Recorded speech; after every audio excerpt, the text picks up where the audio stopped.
All right, we've got 15 degrees, about 5 inches of snow, no wind. The sun's gonna come up in a little while. It's a great day for fly fishing. If you've ever tried tightline Euro nymphing in the wind, you know that it can be extremely challenging to get a good drift and catch fish. Ooh. There's a fish.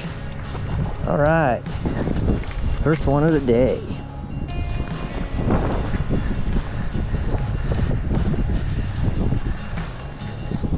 Okay. There's 3 main ways to beat the wind when you're tightlining. You can overweight your system to stay in contact, you can fish jig streamers where you don't need a true dead drift, or you can fish some type of indicator or dry dropper setup. In today's video, I'm going to show you how fishing a New Zealand yarn indicator, tightline Euro nymphing style on a tiny spring creek helped me beat the wind and catch a lot of trout that otherwise would have been challenging to catch. I'm at a spring creek here in Central Virginia. There's a lot of fish in this water. Even though the air is 15 degrees, the water temp today is 42. I expect to catch some fish today. Let's go. It's gonna be an interesting day if it keeps on like that.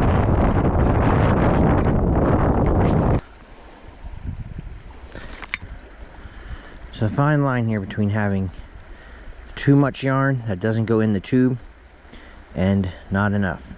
I made an adjustment to the weight that I was using because I'm going to run this under an indicator and I don't need to have as much weight on here as I did before. I'm going to fish a little size 20 midge behind this as my trailer. Now, we're rigged up for some slow water, light landing, indicator fishing with our New Zealand system. I will be shocked if we don't catch some fish with this setup in here.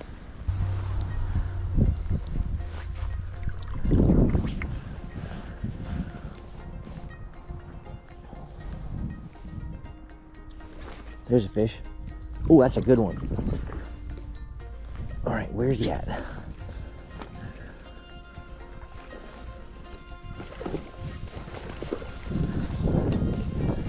It's gonna get interesting, y'all.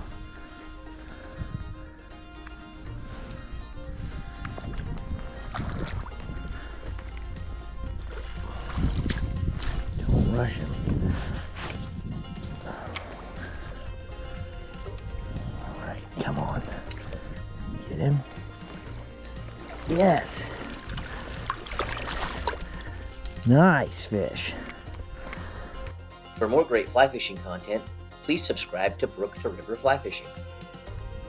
When I'm fishing an indicator like this, I can extend my drift well down below me because the indicator is controlling the drift rather than me tightlining it with my rod tip.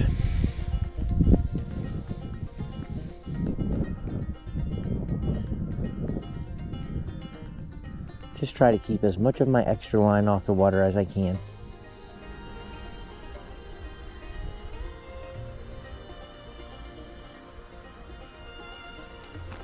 There's a fish. All right. I think he's on the squirmy. Sitting right off those weeds over there.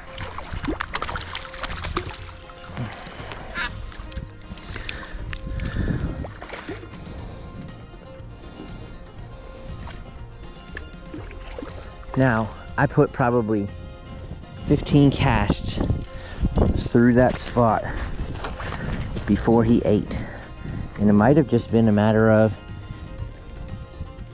he wasn't close enough, he didn't want to move to it. There we go. Not a bad rainbow. You can't set an indicator's depth and just leave it there all day. Every time you move to a different part of the water, the depth of the water is likely to change at least a little bit. So there, I didn't touch bottom at all. So I'm going to raise this up about 8 inches, just to guess. I'm going to cast back into the same spot. It's amazing how many times moving that indicator just a little bit, getting those micro adjustments will be just what you need to catch a fish literally in the same place you just drifted through. There I ticked bottom. So that tells me that I'm just where I need to be. If I'm ticking bottom right at the end of my drift like that. And there's a fish. Literally in the same spot. Oh, a chub. You just trying to make me look bad, buddy, or what?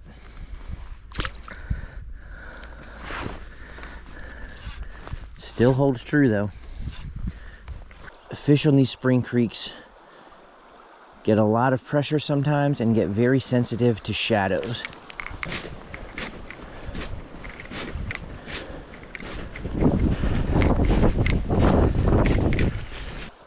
On these little tiny spring creeks, I do a lot of kneeling. I like to keep a low profile.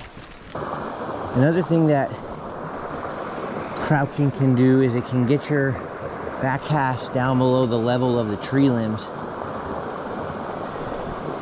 So if you got overhanging branches you're worried about, sometimes kneeling down on these little spring creeks will help with that too. Okay. That's why I love these little creeks, because you just constantly going from one situation to another. So I've got a little tail out here with some depth on the far edge. So I'm gonna just work my way over, fishing through all likely water first before I get up to that next level, so that once I hop up here, I've hopefully already fished all this. Now I can work my way all the way over. One more cast there.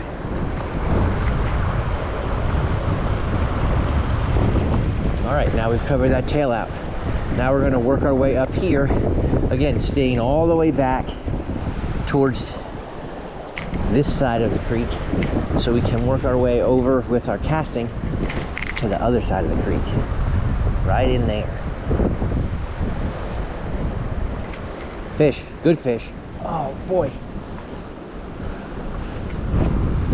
Sitting right there in the sun. Don't want him going down. Stay here. All right, checking up above me. Got my landing net all jacked up because my... There we go. Look at that. Gotta love it. Look at that beautiful, healthy rainbow glistening in the sun. Now that last one, guys, ate right over here in this deeper stuff. By staying on this side and casting across to it, I was able to stay back far enough to get a good drift, make a good presentation, even with the wind. And again, my New Zealand indicator helped me with that, because with the way this wind is blowing, I can't make that cast and hold that drift without the indicator. There he is. That's a smaller one. Ooh, he's hot. I'm in the trees. Stay up here, buddy boy. Look at him go. Woo. Oh, there's another one in there chasing it. There's a bigger one in there chasing it.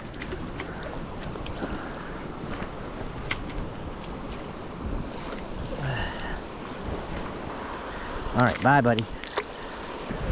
Should be a fish sitting right off this seam, right on that side. Right in there somewhere should be a fish. There he is. Little guy.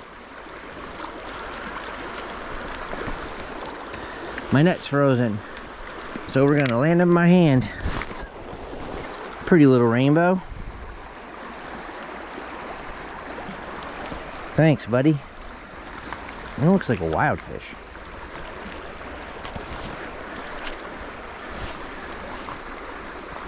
Not big, but he was sitting right where we thought he should be.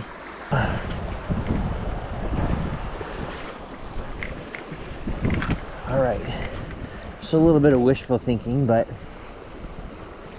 we're still gonna hit it. You never know. Oh, look at that. Can I get my rod? Oh. Ah, still in the trees. Look at that. Nice little wild rainbow. Beautiful little par marks on that thing. See there again, that's a wild fish. Par mark little rainbow like that, that's not stock that way. And in 6 inches of water, he ate the squirmy worm. Why? I have no idea. But it did, which is why these little spring creeks, you just got to keep fishing. Put it in every little spot, because you don't know. These fish can hold anywhere. Okay, we need a little bit of help casting this rig. So, instead of my trusty New Zealand indicator, I have an Oros indicator on. Still trying to float my flies out there in that slower stuff. Get me a good drift. But this is gonna let me cast up underneath this bridge a little bit farther than I could with the yarn indicator.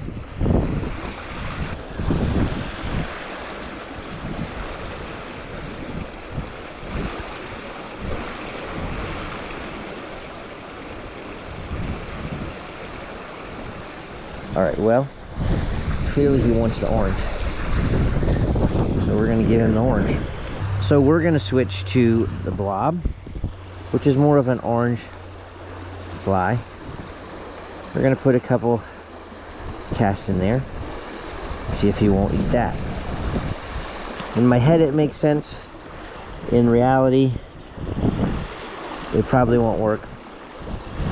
We're gonna try it anyways.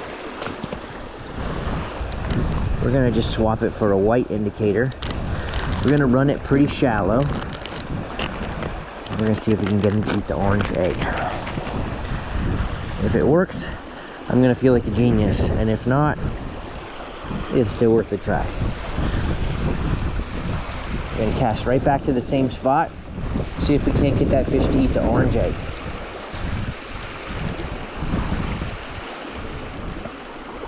There's a fish.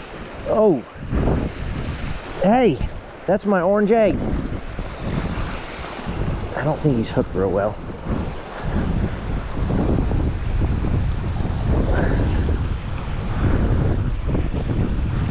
I think that was the same fish.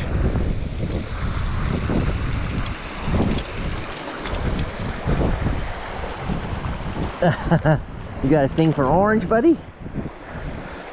All right. I was happy I could convince this one to play ball and eat the fly.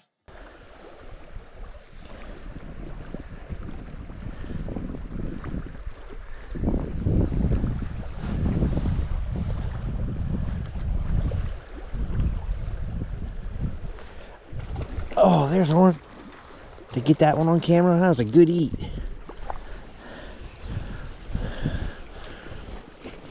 On the blob.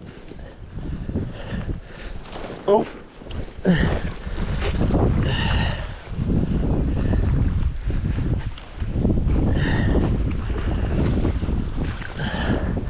Starting to wake up on the egg.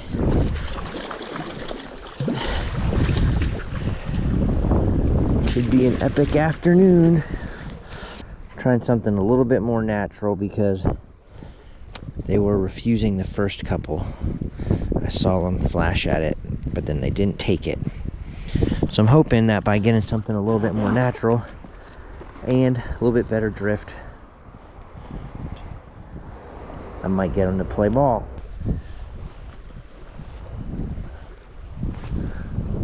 There we go. Something's gonna eat that.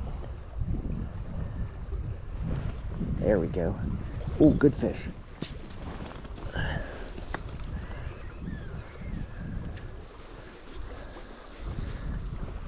Keep him out of those.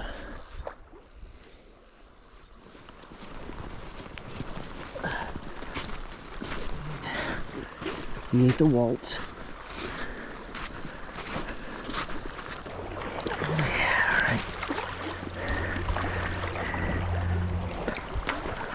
All right, thank you, Mr. Bo.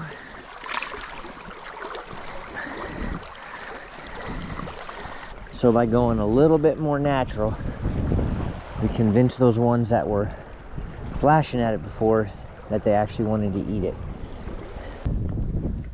So I hope you can see, y'all, how effective this New Zealand strike indicator can be, especially on these flats where it's smooth and glassy on top. You could fish dry dropper here, but there's nothing hatching right now. And even if there was midges, that's not going to support anything bigger underneath. So it's kind of like running a popper dropper rig, only without the hook on it. And it's adjustable.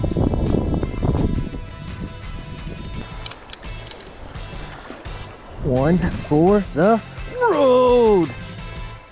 Yes, baby. Told you we were gonna do it. Wow. That's a walk-off, slam dunk, hat trick, all of the above. Thanks for watching this brook to river fly fishing adventure.